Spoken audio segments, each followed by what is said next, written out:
18 जून, लोहागढ़ का किला, पुणे। एक ऐसा दिन जो एक कपल के लिए जिंदगी का सबसे खूबसूरत दिन होना चाहिए था।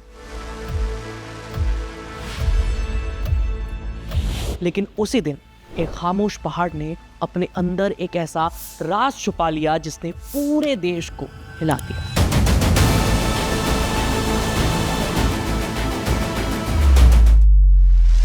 सुबह के वक्त तकरीबन 10:30 बजे थे। किले की दीवार के पास एक लड़की हेल्प हेल्प इस तरह से चीखती है। वो चिल्लाती है कि उसका होने वाला हस्बैंड फिसलकर खाई में नीचे गिर गया है। मदद करने के इरादे से लोगों की भीड़ जुट जाती है। सिक्योरिटी गार्ड खाई में उतरकर उस लड़के के पास पहुंचते हैं। लड़के की सांसें थमी हुई थी, वो दम तोड़ चुका था। बताया जाता है कि पैर फिसलने से लड़का खाई में गिर गया और फिर सब कुछ खत्म।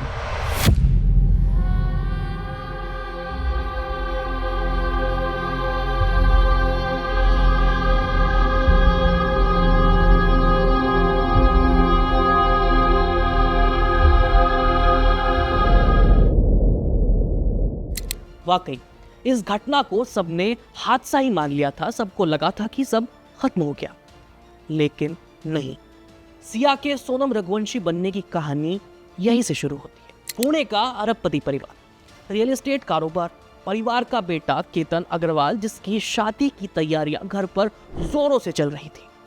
शादी के लिए जयपुर का एक महल बुक कर लिया गया था। मेहमानों के लिए 2 चार्टर्ड प्लेन बुक किए गए थे। शाही शादी की तैयारियां जोरों पर थीं। अग्रवाल परिवार में सिया नाम की लड़की बहू बनकर आने वाली होती है। सिया गोयल यानी केतन अग्रवाल की मंगेतर, और दोनों 18 जून की दोपहर को लोहागढ़ के किले में साथ जाते हैं। लेकिन फिर वहां से केतन जिंदा नहीं लौटा। एक हादसे से परिवार में मातम पसर जाता है। लेकिन फिर उठते हैं सवालों के सैलाब कि आखिर केतन खाई में गिर कैसे सकता है। केतन अग्रवाल एक सीधा साधा, शांत और बेहद समझदार लड़का था। केतन की सबसे बड़ी खासियत क्या थी जानते हैं? वो हद से ज्यादा सतर्क रहता था। मतलब वो उन लड़कों में से नहीं था जो एडवेंचर के नाम पर पहाड़ों पर जाकर स्टंट करने लगे या रील बनाने के लिए अपनी जान को जोखिम में डालते। वो सेफ्टी फर्स्ट वाला बंदा था। केतन के घर वाले बताते हैं कि जब वो कभी दोस्तों या परिवार के साथ ट्रैकिंग पर जाता था तो खाई या खतरनाक रास्तों से कम 10 से 20 फीट की दूरी बनाकर चलता था। अगर रास्ता थोड़ा मुश्किल लगे या पथरीला हो तो केतन एक्स्ट्रा केयरफुल हो जाता था। यहाँ तक कि एक बार जब केतन अपनी फैमिली और दोस्तों के साथ गोवा ट्रिप पर गया था तो वहाँ सब लोग समुद्र की लहरों के मजे कर रहे थे, नहा रहे थे। लेकिन केतन ने समंदर के पानी में उतरने तक से साफ मना कर दिया था। उसे पानी से डर नहीं था, बल्कि वो बेवजह का रिस्क नहीं लेना चाहता था। अब आप खुद सोचिए, जो लड़का गोवा के बीच पर पानी में उतरने से डरता हो, जो ट्रैकिंग के वक्त खाई से 20 फीट दूर रहता हो, वो अचानक से लोहागढ़ जैसे ऊंचे किले पर से एकदम खाई के मुहाने पर यानी बिल्कुल किनारे पर कैसे पहुंच गया?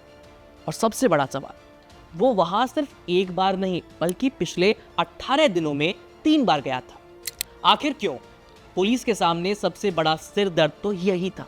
केतन जैसा फूक फूक कर कदम रखने वाला लड़का 18 दिन के अंदर 3 बार लोहगढ़ किले में बार बार उसी एक खास जगह पर क्यों जा रहा था?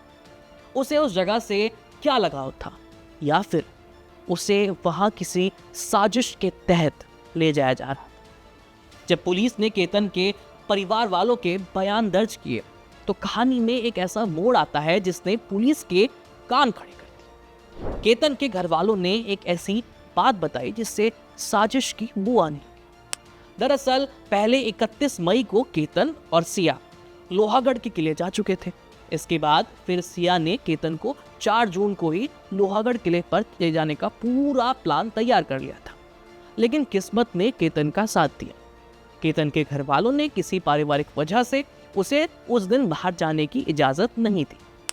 जब केतन ने सिया को फोन करके बताया कि वो नहीं आ सकता तो सिया का रिएक्शन नॉर्मल नहीं था। वो फोन पर फूट फूट कर रोने लगी। उसने केतन पर अजीबोगरीब आरोप लगाए और उस पर इतना मानसिक दबाव बनाया कि केतन अंदर से परेशान हो गया। केतन ने अपनी माँ को बताया भी था। माँ, जब मैं मना करता हूँ तो सिया बहुत रोती है, मुझे समझ नहीं आता मैं क्या करूँ।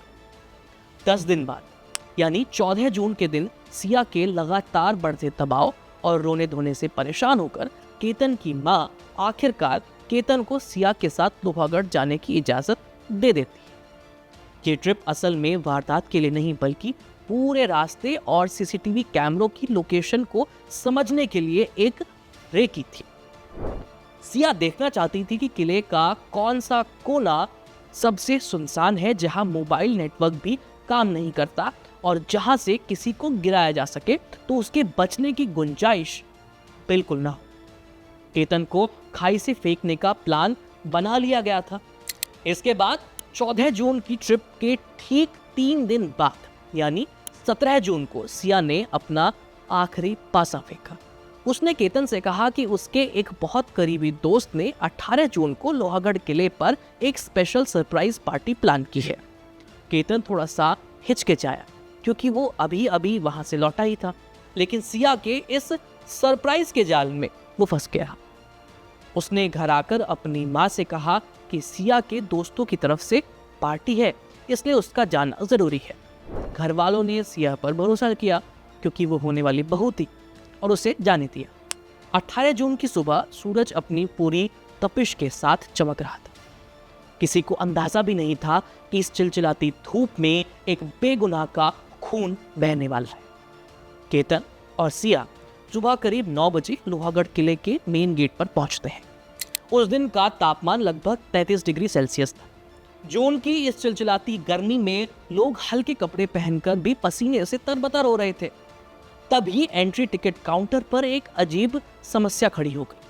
किले के आसपास मोबाइल नेटवर्क बेहद कमजोर था, जिसकी वजह से ऑनलाइन पेमेंट बार बार फेल हो रहा था। केतन और सिया काफी देर तक काउंटर के पास ही खड़े रहे ताकि ट्रांजैक्शन पूरा हो सके। उसी वक्त काउंटर से कुछ दूरी पर एक लड़का बैठा हुआ था। उसने पूरी बाह की हुडी वाली जैकेट पहन रखी थी और कानों में बड़े बड़े हेडफोन लगाए रखे थे। 33 डिग्री की गर्मी में ऐसा पहनावा किसी भी समझदार इंसान को हैरान ही कर देगा। वो लड़का कोई और नहीं बल्कि चेतन था। वो चेतन जो कि सिया का दोस्त था। वो केतन की हर हरकत पर नजर रखे हुए था। जैसे ही केतन पेमेंट करने में बिजी हुआ, चेतन बिना टिकट लिए चुपके से ऊपर के रास्ते की तरफ निकल गया।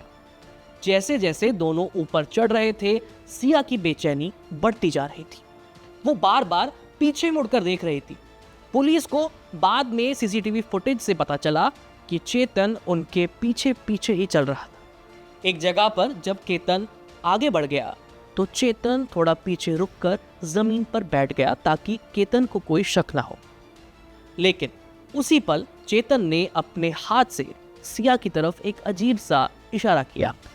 सिया ने भी बेहद चालाकी से पीछे मुड़कर देखा और हल्के से सिर हिलाकर जवाब दिया।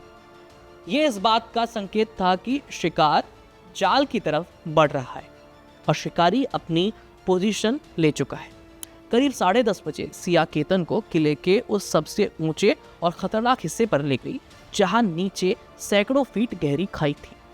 आमतौर पर केतन ऐसी जगहों से कम 20 फीट की दूरी पर रहता था, लेकिन इस बार केतन अपनी मौत के ठीक मुहाने पर खड़ा था क्योंकि उसे अपनी मोहब्बत पर अंधा भरोसा था। प्लान के मुताबिक ठीक उसी पॉइंट पर पहुंचकर सिया अचानक रुक गई। उसने अपनी सांसें तेज की और नाटक करते हुए कहा, केतन, मैं बहुत ज्यादा थक गई हूं। मेरे पैर जवाब दे रहे हैं, मुझसे अब एक कदम भी नहीं चला जा रहा। मैं यहीं बैठ रही हूं। जैसे ही सिया जमीन पर बैठी, केतन भी रुक गया। वो सिया की तरफ झुका ताकि उसे पानी दे सके, उसकी मदद कर सके। लेकिन केतन इस बात से पूरी तरह अनजान था कि सिया का वो बैठना, वहां पर बैठना थकावट की वजह से नहीं बल्कि पीछे छिपे चेतन के लिए एक फाइनल सिग्नल था। सिया के बैठते ही पीछे झाड़ियों और पत्थरों की ओट में छिपा चेतन, जो हुडी पहने हुए था, वो तेजी से बाहर निकला। केतन का पूरा ध्यान सिया पर था और उसकी पीठ खाई की तरफ थी। चेतन ने बिना एक पल गवाए अपनी पूरी ताकत से केतन को पीछे धकेल दिया। सिया! शायद ये आखिरी शब्द था जो सन्नाटे में गूंजा होगा, या शायद केतन को चीखने का मौका भी नहीं मिला। केतन अग्रवाल हवा में लहराते हुए सीधे उस गहरी पथरीली खाई में जा गिरा। पत्थरों से टकराने की भयानक आवाज के साथ उसकी सांसें हमेशा के लिए थम गई। ऊपर खड़ी सिया और चेतन एक दूसरे की तरफ देखते हैं, अपने चेहरे पर पड़े पसीने को पोंछते हैं और इस तरह वहां से निकल गए जिससे कुछ हुआ ही नहीं। 18 जून को वारदात हो जाती है। खबर आ जाती है कि केतन खाई में गिर गया और उसकी मौत हो गई। पुलिस के हाथ खाली थे, कोई गवाह नहीं था, कोई सबूत नहीं था। सब यही मान चुके थे कि केतन का पैर वाकई में फिसला है और वो गिर गया। लेकिन फिर सबसे पहली बार सिया का झूठ पकड़ा जाता है। केतन की बहनें सिया से सिर्फ इतना पूछती हैं कि केतन गिरा कैसे। इस सवाल का जवाब देने में सिया लड़खड़ा जाती है। वो अलग अलग जवाब देती है, जिसके बाद केतन के पापा विशाल अग्रवाल पुलिस को कहते हैं कि उन्हें सिया पर शक है और सिया के कॉल रिकॉर्ड्स को चेक करना चाहिए। इसके बाद पुलिस तय करती है कि वो 18 जून के सीसीटीवी फुटेज को खंगालेगी। पुलिस की एक टीम बैठती है और सुबह 9 बजे से लेकर दोपहर 1 बजे तक की जो रिकॉर्डिंग्स थी उनको स्क्रीन पर प्ले किया जाता है। शुरुआत में सब कुछ बिल्कुल नॉर्मल था। केतन और सिया आम कपल्स की तरह घूमते हुए दिख रहे थे, बात कर रहे थे, कोई अजीब हरकत नहीं दिखाई। लेकिन तभी पुलिस के एक तेज तर्रार ऑफिसर की नज़र सीसीटीवी के कोने में दिख रहे एक लड़के पर पड़ती है और यहीं से इस पूरी कहानी का रुख बदल जाता है। सीसीटीवी फुटेज जूम इन होता है। एक लड़का दिखता है जिसने पूरी बाह की हुडी पहनी हुई थी और कानों पर हेडफोन लगा रखे थे। उस लड़के का ड्रेस कोड पुलिस की नज़रों में आ जाता है और दोपहर का वक्त, 33 डिग्री का तापमान, और उस पर हुडी लगाकर लड़का सिया और केतन के साथ साथ चल रहा था। जून का महीना, चिलचिलाती धूप, उमस और तापमान 33 डिग्री। अब आप मुझे बताइए कि इस तपती गर्मी में पहाड़ पर चढ़ते वक्त कौन होगा जो पूरी बाह की मोटी हुडी पहनकर घूमेगा, और वो भी कानों में बड़े बड़े हेडफोन लगाकर। बस यही वो पॉइंट था जहां पुलिस का माथा ठनक गया।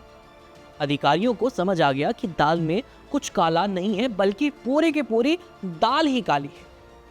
ये हुडी वाला लड़का सीसीटीवी के एक फ्रेम में दिखता है और फिर प्याज की परतों की तरह मर्डर मिस्ट्री खुलने लगती है। सीसीटीवी में दिखता है कि हुडी पहने चेतन लगातार सिया और केतन के आगे पीछे चल रहा होता है और सिया के साथ उसकी इशारेबाजी भी लगातार कंटिन्यू रहती है।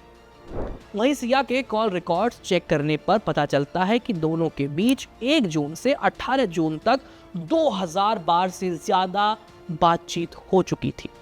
खास बात यह थी कि वारदात वाले दिन यानी 18 जून को चेतन अपना मोबाइल साथ लेकर ही नहीं गया था। पिक्चर साफ हो जाती है कि सिया ने केतन को शादी नहीं करने के लिए अपने बॉयफ्रेंड चेतन चौधरी की मदद से रास्ते से हटा दिया। तो दुनिया जिसे एक हादसा समझ रही थी, वो दरअसल ठंडे दिमाग से की गई एक खौफनाक प्लानिंग थी। 18 दिनों में 3 बार लोहागढ़ की वो अजीब यात्राएं, 33 डिग्री की गर्मी में वो रहस्यमय हुडी वाला युवक, सिया और उसके बीच की वो इशारेबाजी, टिकट काउंटर पर बिताया गया वो सस्पेंस भरा समय और केतन के परिवार के वो हैरान करने वाले बयान, इन सारी कड़ियों को जोड़कर पुलिस ने इस अंधेरे राज से पर्दा उठा दिया। लेकिन कहानी की परतें जैसे जैसे खुल रही हैं, लोगों के होश उड़ रहे हैं। 17 जून का एक वीडियो सामने आता है जिसमें एक कैफे में चेतन और सिया मिलते हैं, कॉफ़ी पीते हैं और 18 जून के मर्डर का प्लान बनाते हैं। ये वीडियो सबसे बड़ा गवाह है कि किस तरह भरोसे का खून किया गया। पुलिस ने इन तमाम सबूतों और बयानों के आधार पर दोनों को गिरफ्तार कर लिया। अब दोनों से पूछताछ में जो बातें सामने आ रही हैं वो और भी चौंकाने वाली हैं। सिया का कहना है कि उसे केतन पसंद नहीं था। सिया ने यह भी कहा कि केतन विग लगाता था, जिस वजह से वो उससे शादी नहीं करना चाहती थी। जबकि केतन के पापा विशाल अग्रवाल का कहना है कि उन्होंने सिया गोयल के परिवार को शादी से पहले ही बता दिया था कि केतन विग पैच लगाता है। साफ है कि ऐसी बात पर कोई किसी की हत्या तो नहीं कर सकता। वहीं सिया ने यह भी कहा कि उसने केतन को खाई में धक्का नहीं दिया। उसने अपने बॉयफ्रेंड चेतन पर ही आरोप लगा दिया कि चेतन ने उसे खाई में फेंका है। और सबसे चौंकाने वाली बात यह कि 14 जून को भी लोहागढ़ के किले में केतन को सिया ले गई थी और केतन को किले से नीचे धक्का दिया था। उस वक्त केतन बाल बाल बच गया था। गिरते समय उसके हाथ में झाड़ियां आ गई थी और वो बच गया था, लेकिन वो तब भी सिया की मंशा को नहीं समझ सका। सिया से जब केतन ने पूछा कि उसने धक्का क्यों दिया, तो सिया ने कहा कि उसने सांप को देखा था, जिस वजह से वो घबरा गई और घबराकर उसने धक्का दे दिया। सिया और केतन की कई कहानियां हैं। इससे पहले 6 जून को सिया और केतन प्री वेडिंग शूट के लिए बाली जाने वाले थे, लेकिन मुंबई एयरपोर्ट से ऐन पहले सिया ने होटल में केतन का पासपोर्ट फाड़कर वॉशरूम में फ्लश कर दिया। इस वजह से केतन को बाली का टूर कैंसिल करना पड़ा। बहरहाल इंदौर के राजा रघुवंशी की तरह केतन अग्रवाल भी धोखे का शिकार हो गया। एक भरोसा दगाबाजी की दीवार से गिरकर छोड़ छोड़। फिलहाल आज की इस कहानी में इतना ही। बाकी इस मुद्दे पर जो भी अपडेट्स होंगे कड़क पर, वो आपको लगातार मिलते रहेंगे। ये सारी जानकारी जुटाई थी मेरे साथी किंशुक ने। कैमरे के पीछे है नकुल, मैं हूँ आयुष। देखते रहिए कड़क। धन्यवाद।